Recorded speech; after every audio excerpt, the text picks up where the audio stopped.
میں دلی سے بول رہی ہوں جنت. جی فرمائیے کیا سوال ہے؟ جی بچوں کے نام کے بارے میں پوچھتے تھے. ریحانہ، ایک لڑکی کا نام میرا ریحانہ ہے، ایک کا فرحانہ ندیم نام ہے لڑکے کا. ٹھیک ہے انشاءاللہ اگر وقت پروگرام میں باقی رہے تو ضرور آپ کے بھی سوال کو شامل کریں گے. بہرحال بہت شکریہ پروگرام میں شامل ہونے کال کرنے کا. ایک اور کال اس وقت ہمارے ساتھ ہیں. السلام علیکم. السلام علیکم. وعلیکم السلام. جی میں کوٹا سے بول رہا ہوں نظام الدین. جی فرمائیے کیا سوال. ہمارا سوال یہ ہے کہ بند کریں. جی جی حضور صلی اللہ علیہ وسلم کی یوم پیدائش 12 ربیع الاول کو ہوئی تھی. جی. اور ان کی ولادت بھی کیا 12 ربیع الاول کو ہوئی تھی. ٹھیک ہے ضرور انشاءاللہ. جزاک اللہ. ضرور انشاءاللہ آپ کے سوال کو بھی شامل کریں گے. بہت شکریہ پروگرام میں شامل ہونے کال کرنے کا. راجستھان سے ایک کالر نے یہ سوال کیا تھا مجھ سے صاحب جنازے کے مسائل کے متعلق کہ غالباً جنازے کو دفنانے کے بعد وہاں پر اذان دینے کا کوئی رواج ہے تو کیا جنازے کی میت کی تدفین کے بعد وہاں پر قبرستان میں اذان دی جا سکتی ہے؟ تدفین کے بعد قبر پہ اذان دینے کا ثبوت نہ قرآن سے ہے، نہ حدیث سے ہے، نہ صحابہ کے عمل سے ہے، نہ رسول اللہ صلی اللہ علیہ وسلم نے اذان دی ہے، نہ دلوائی ہے، نہ اس کا حکم دیا. اور اسی طرح تابعین، طبع تابعین، بزرگان دین، محدثین اور فقہا کے زمانے میں بھی اس کا کوئی ثبوت نہیں ملتا ہے کہ کسی بھی دور میں قبر پر اذان دی جاتی رہی ہو. اسی لیے قبر پر اذان دینے کا بعض علاقوں میں جو رواج پایا جاتا ہے یہ سراسر بدعت ہے، اس کا شریعت سے کوئی تعلق نہیں ہے. اس لیے بہر صورت اس سے بچنا چاہیے. اور تدفین کے بعد جو سنت سے جو چیز ثابت ہے وہ یہ ہے کہ مرحوم کے لیے دعا کی جائے، تو یہ عمل کیا جائے، اس کے لیے دعا کیا جائے. اس لیے کہ اس وقت مشکل حالات اس کے اوپر ہے، سوال و جواب کا وقت اس پر آنے والا ہے اور سوال و جواب کیا جانے والا ہے. اسی لیے اس وقت اس کے لیے ثابت قدمی کی دعا کی جائے. اب سب عام طور پہ دیکھا جاتا ہے کہ تدفین کے بعد قبر پر کوئی قرآن کی چند صورتیں پڑھی جاتی ہیں، خاص طور پر سورہ بقرہ کی ابتدائی اور آخری آیتیں، اس کے بعد دعا ہوتی ہے، تو کیا درست ہے؟ سیدنا عبداللہ بن عمر رضی اللہ تعالیٰ عنہما سے یہ روایت موجود ہے کہ سورہ بقرہ کی ابتدائی آیت اور سورہ بقرہ کی آخری آیت پڑھی جائے اور اس کے بعد دعا کی جائے. تو یہ چیز چونکہ قرآن سے ثابت ہے، حدیث سے ثابت ہے، صحابہ کے عمل سے ثابت ہے، تو اس کی گنجائش ہے کہ سرحان باضابطہ سورہ بقرہ کی ابتدائی آیت پڑھی جائے اور پایتان پیر کے پاس سورہ بقرہ کی آخری دو آیتیں پڑھی جائے، اس کے بعد دعا کی جائے. تو چونکہ یہ عمل صحابہ کرام سے ثابت ہے اسی لیے اس کے کرنے میں کوئی حرج نہیں ہے، بلکہ کرنا بہتر ہے. ایک خاتون کا سوال ہے صاحب کہ کیا خواتین اپنے علاج کے لیے غیر مسلم ڈاکٹر سے رجوع ہو سکتی ہیں؟ دیکھیے جہاں تک مسئلہ ڈاکٹری علاج کا ہے تو مسلمان سے ہی علاج کرانا ضروری نہیں ہے. ماہر ڈاکٹر سے آپ علاج کرا سکتی ہیں، چاہے اس کا تعلق کسی مذہب سے ہو، کسی دھرم سے ہو، بالکل اس سے علاج کرا سکتے ہیں. علاج کرانے میں کوئی حرج نہیں ہے. غالباً ان کا سوال سے متعلق یہ ہے کہ پردے کے جو مسائل ہیں تو کیا وہ کسی غیر مسلم ڈاکٹر کے بنسبت غیر مسلم ڈاکٹر سے وہ زیادہ ہوتے ہیں؟ نہیں، ضرورت کے وقت ڈاکٹر کے پاس بقدر ضرورت سطر کو کھولا جا سکتا ہے. اب ظاہر سی بات ہے پیر میں درد ہے تو عورت کو چہرہ کھولنے کی کیا ضرورت ہے؟ عام طور سے خواتین یہ سمجھتی ہے کہ ڈاکٹر سے کوئی پردہ نہیں ہوتا ہے، لہذا ڈاکٹر کی کلینک کے جاتی ہی پہلا کام یہ کرتی ہے کہ وہ نقاب یا کم سے کم فیس یعنی وہ اپنے چہرے سے نقاب کو ہٹا دیتی ہے اور یہ سمجھتی ہے کہ ڈاکٹر سے کوئی پردہ نہیں ہے. حالانکہ ڈاکٹر سے بھی پردہ ہے.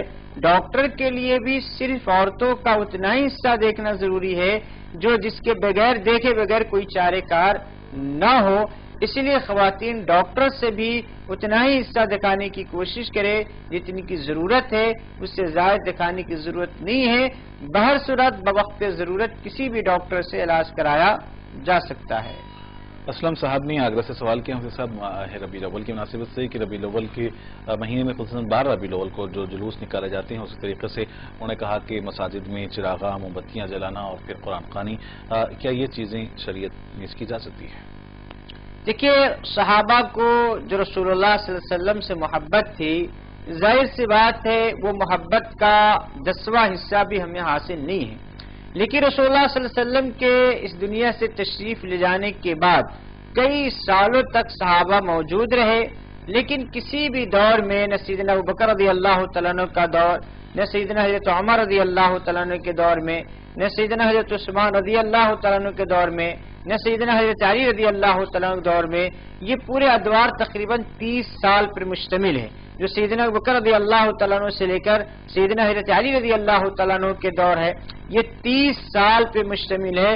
3 سال اور 2 سال کی بات نہیں ہے، یہ 30 سال جو خلفائے راشدین کا دور ہے، اس 30 سالوں میں نہ کوئی جشن منایا گیا، نہ کہیں چراغاں کیا گیا، نہ کوئی جلوس نکالے گئے، نہ 12 ربیع الاول کی کسی طرح کی کوئی تقریر ہوئی، نہ کسی طریقے سے کوئی دعوت ہوئی، نہ ایصال ثواب کی کوئی محفلیں اور مجلسیں پوری اسلامی سلطنت میں قائم کی گئی، یہاں تک کہ 600 سال تک اس کا کوئی وجود پوری دنیا کے اندر موجود نہیں تھا اور کہیں بھی کسی طرح کا کوئی جشن نہیں منایا گیا تھا۔ وہ 600 سال کے بعد ایک سیاسی مقصد کے تحت یہ ساری چیزیں قائم کی گئی۔ انشاءاللہ تعالی اس پر ہم ماہ ربیع الاول میں تفصیل کے ساتھ کلام کریں گے۔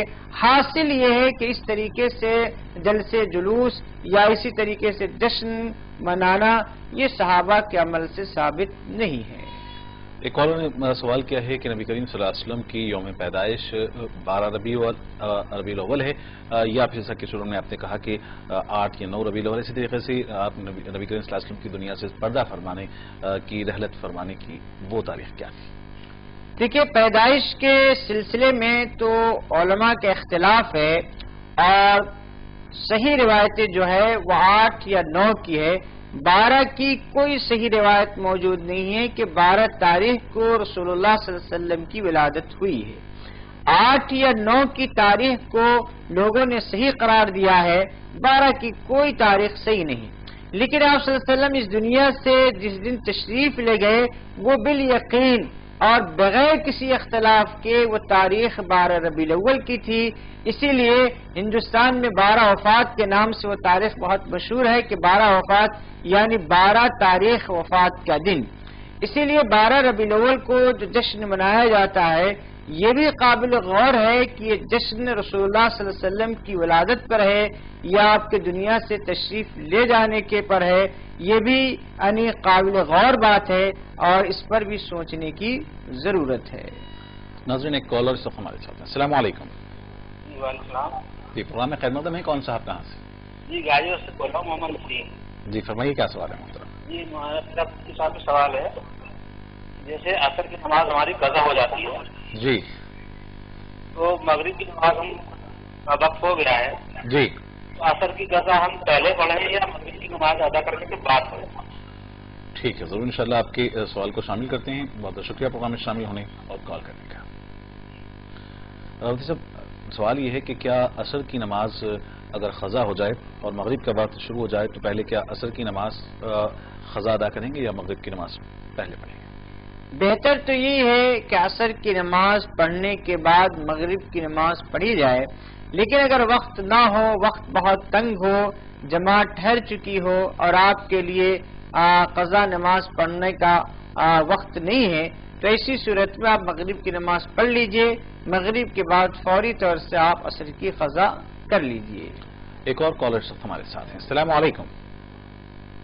السلام علیکم۔ وعلیکم السلام۔ جی، پروگرام میں آپ کا استقبال ہے، کون صاحب کہاں سے؟ میں شکیل احمد بول رہا ہوں، سری نگر سے۔ جی شکیل صاحب، فرمائیے کیا؟ وعلیکم السلام۔ جی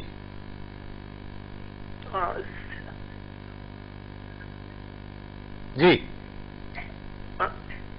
ہاں جناب، میری گزارش ہے، ہم 3 نمازوں میں مطلب سری تلاوت کرتے ہیں نماز میں جی، اور 2 نمازوں میں جی جی جہری پڑھتے ہیں۔ جی ٹھیک ہے، مطلب اس میں کیا فرق ہے؟ مطلب کیوں 2 نمازوں میں جہری پڑھتے ہیں، 3 نمازوں میں جہری پڑھتے ہیں، 2 نمازوں میں سری؟ ٹھیک ہے، اس کے بارے میں تھوڑا جانکاری دیں۔ بہت بہت شکریہ پروگرام میں شامل ہونے کال کرنے کا۔ ایک اور کالر سب ہمارے ساتھ ہیں۔ السلام علیکم۔ ہاں وعلیکم السلام۔ مطلب میں رمضان بول رہا بولا رہی کہ میں طبیعت خراب رہتی ہے، ضروری ہے کہ رمضان رکھنا بولا رہی ہے۔ جی، پروگرام میں خیر مقدم ہے، اپنا سوال شاید کال ہماری آواز ان تک نہیں پہنچ پا رہی ہے۔ شکیل احمد صاحب نے کشمیر سے سوال کیا صاحب کہ جو نمازوں میں جو فرق رکھا گیا ہے آہستہ پڑھنے کا قرات اور زور سے پڑھنے کا سری اور جہری کا، یہ فرق کیوں ہے؟ دیکھیے اس کی سب سے پہلی وجہ اور بڑی وجہ تو یہ ہے کہ نبی علیہ الصلوۃ والسلام نے اسی انداز سے نماز پڑھی ہے۔ آپ صلی اللہ علیہ وسلم کو اللہ تعالیٰ نے یہی طریقہ بتایا تھا کہ 3 وقتوں میں جہری قرات کرو، زور سے قرات کرو، اور باقی 2 وقتوں میں آہستہ قرات کرو۔ چونکہ نبی علیہ الصلوۃ والسلام سے ثابت ہے اور آپ نے ایسی نماز پڑھی ہے اور ایسی نماز پڑھنے کا حکم دیا، اسی لیے ہم ایسا پڑھتے ہیں۔ تو رسول اللہ صلی اللہ علیہ وسلم سے جب چیز ثابت ہو گئے تو اس سلسلے میں اب ہم کو ریزن معلوم کرنے کی کوئی ضرورت نہیں ہے۔ اور اگر آپ غور و فکر کریں گے تو آپ کو خود معلوم ہوگا کہ رات کا جو وقت ہوتا ہے یہ اطمینان کا وقت ہوتا ہے، پرسکون ماحول ہوتا ہے، اسی لیے زور سے قرات کرنے میں سننے والوں کو بھی سننے میں بہت اچھا لگتا ہے، دل لگتا ہے، اور پڑھنے والوں کو بھی بہت اچھا محسوس ہوتا ہے بنسبت ظہر اور عصر کے وقت میں۔ چونکہ یہ مصروفیت کا وقت ہوتا ہے، یہ دن کے ہنگامے کا وقت ہوتا ہے، اسی لیے روزانہ اگر اس 2 وقت میں زور سے قرات کی جائے تو پڑھنے والے اور سننے والوں کو بھی اچھا نہیں لگے گا، یا کم سے کم سننے میں اور پڑھنے میں کسی طرح کا خلل واقع ہو سکتا ہے۔ اسی لیے یہ حکمت کے طور پر ہم کہہ سکتے ہیں، اسی بنیاد پر یہ فرق رکھا گیا۔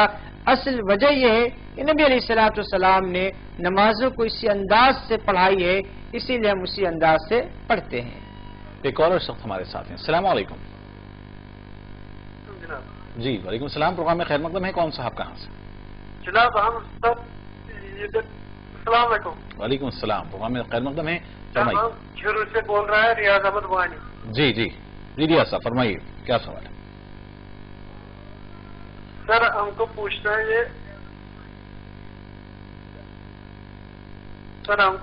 ہے یہ اگر کوئی عورت ہوگا اس کو خامد بھاگے گا 8 سال کے لیے، وہ عورت شادی کر سکے گا کہ نہیں؟ ٹھیک ہے ضرور انشاءاللہ آپ کے سوال کو شامل کرتے ہیں، بہت شکریہ پروگرام میں شامل ہونے کال کرنے کا۔ ایک اور کالر صاحب ہمارے ساتھ ہیں۔ السلام علیکم۔ وعلیکم السلام، عائشہ نظام بات سے۔ جی فرمائیے کیا سوال ہے، پروگرام میں خیر مقدم ہے۔ جی مفتی صاحب کو پوچھنا تھا کہ آپ صلی اللہ علیہ وسلم کو خواب میں دیدار کرنا، اس کا کیا مطلب ہوتا ہے؟ اور دوسرا سوال یہ ہے کہ ڈواکرا مہیلا گروپ کا جو آج کل ہے تو میں اس میں ایک ممبر ہوں، تو ہمارے سارے ممبرس لون اٹھا رہے ہیں، تو کیا میں اس لون کا پیسہ استعمال کر سکتی ہوں پرسنلی؟ جی یعنی کہ لون کا پیسہ کیا لون لیا جا سکتا ہے، یہ جاننا چاہ رہی ہیں آپ؟ ہاں وہ لوگ دیتے ہیں، 10 ممبرس کا ایک گروپ ہوتا ہے، تو آپ کے ضرورت مطابق لون لے سکتے ہیں، لیکن وہ کچھ انٹرسٹ بھی لگتا ہے، پھر وہ واپس انٹرسٹ ہم لوگ کو واپس دے دیتے ہیں، وہ اس میں نہیں آتا، ہمارا ہی پیسہ جمع ہوتا ہے پھر ہم آپ کو ہی دے دیتے ہیں، یہ ایک سائیکلک پروسیس ہے۔ ٹھیک ہے ضرور انشاءاللہ آپ کے سوال کو شامل کرتے ہیں، بہت شکریہ پروگرام میں شامل ہونے کال کرنے۔ کشمیر سے ریاض صاحب نے کال کیا ہم سے صاحب کہ اگر کسی عورت کا کسی خاتون کا خاوند کہیں چلا جائے اور 8 سال کا عرصہ گزر جائے تو کیا ایسی صورت میں اس خاتون کو کیا کرنا چاہیے؟ دیکھیے اگر کسی عورت کا شوہر لاپتہ ہو جائے تو ایسی صورت میں اگر تلاش کرنے کے باوجود کوئی اس کا اتا پتہ نہ چل سکا تو آپ کے قریب میں جو شرعی پنچایت ہوا کرتی ہے یا شرعی دارالقضاء ہے، شرعی دارالقضاء سے یا شرعی پنچایت سے یا محکمہ شریعہ سے رجوع کیجیے۔ وہاں جو فقہا، مفتیان، قضات، قاضی حضرات ہوتے ہیں وہ حالات کے تحقیق کرنے کے بعد نکاح کو فسخ کر دیتے ہیں۔ اس نکاح کے فسخ کرنے کے بعد اس خاتون کے لیے دوسرا نکاح کرنا جائز ہوگا۔ نکاح کو فسخ کرائے بغیر بذات خود وہ دوسرا نکاح کرنا چاہے تو نہیں کر سکتی ہے۔ ناظرین پروگرام راہ ہدایت اپنی اختتامی مراحل میں پہنچ گئے۔ آخری سوال محترمہ عائشہ صاحبہ نے نظام آباد سے کیا ہے۔ سوال یہ ہے کہ آپ صلی اللہ علیہ وسلم کا جو سمجھے کہ خواب میں دیدار کرنا، یہ اسے کس معنوں میں سمجھا جائے؟ رسول اللہ صلی اللہ علیہ وسلم کا خواب میں دیدار کیا جا سکتا ہے اور اس کے مختلف طریقے بھی ہو سکتے ہیں اور اس میں مختلف پیغام بھی ہو سکتے ہیں رسول اللہ صلی اللہ علیہ وسلم کی طرف سے۔ تو جس نے خواب دیکھا ہے وہ کس انداز سے دیکھا ہے، کیا دیکھا ہے، رسول اللہ صلی اللہ علیہ وسلم نے کچھ ارشاد فرمایا نہیں فرمایا، دیکھنے کا طریقہ کیا تھا، یہ ساری تفصیلات اگر بیان کی جائے تو اس خواب کا کچھ نہ کچھ مقصد اور تعبیر بیان کیا جا سکتا ہے۔ انہی متما کا ایک اور سوال یہ ہے کہ کسی فرینڈز گروپ میں وہ شامل ہیں تو اس میں کوئی لون کی اسکیم ہوتی ہے، تو کیا ایسے لون لیے جا سکتے ہیں جس میں غالباً تھوڑا سا کچھ انٹرسٹ کی رقم بھی شامل ہے، لیکن بہرحال انہی کی رقم جمع کر دی جاتی ہے؟ آپ پہلے یہ تفصیل کے ساتھ بتائیے کہ اس کی صورت کیا ہوتی ہے، وہ چٹھی کی شکل ہے، وہ حراج کی شکل ہے، یا شکل کیا ہے کہ آپ سارے لوگ اس میں شریک ہوتے ہیں، اس کی کیا بنیاد ہوتی ہے، کیا طریقہ کار ہوتا ہے، یہ تفصیلات اگر آپ بتائیں اس کے بعد ہی کوئی مسئلہ بتایا جا سکتا ہے۔ انشاءاللہ آپ کل بھی پروگرام میں ہمارے شامل ہو سکتی ہیں کہ تفصیلات کے ساتھ۔ بہرحال ناظرین، پروگرام راہ ہدایت کا یہاں پر وقت ختم ہونا چاہتا ہے۔ انشاءاللہ پھر کل ہم پروگرام کو دوبارہ لے کر آپ کی خدمت میں حاضر ہوں گے۔ اپنے سوالات کو تیار رکھیں پروگرام راہ ہدایت میں شرکت کریے۔ ایک مرتبہ ہم پھر آپ کے بھی اور پھر مفتی صاحب کے بھی مشکور ہیں کہ آپ لوگوں کے سوالات مفتی صاحب نے قرآن حدیث کی جو روشنی میں جواب دی ہیں، اور اللہ سے دعا کرتے ہیں ساتھ ہی ساتھ کہ جو کچھ کہا گیا ہے، سنا گیا، اس پر کہنے سننے سے زیادہ ہم سب کو عمل کی توفیق عطا فرمائے۔ پروگرام راہ ہدایت کو آپ کے میزبان محمد حسام الدین کو یہیں پر ختم کرنے کی اجازت دیں۔ دیکھتے رہیں منصف ٹی وی۔ خدا حافظ۔